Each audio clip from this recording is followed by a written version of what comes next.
கொள்கையாலும் உணர்வாலும் நான் இந்த கட்சியை என் வியர்வையை ஊற்றி வளர்த்த ஆலமரம் இது.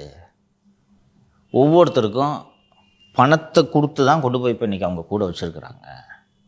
இந்த பொதுச் செயலாளராக இருந்த திரு வடிவேல் ராவணன் என்பவர் இவரோடு தான் இருந்தார்.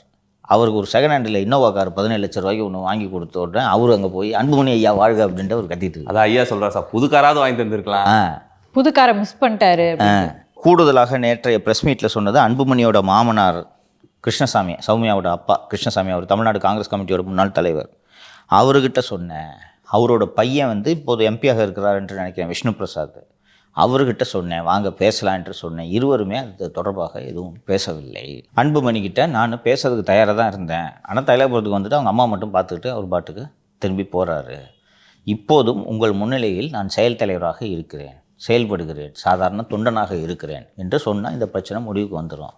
அதற்கு குறைவாக எந்த சமரசத்துக்கும் இடமில்லை என்பதை நேற்றைய செய்தியாளர் சந்திப்பிலும் ஐயா அவர்கள் தெளிவாக முடிவெடுத்து விட்டார்.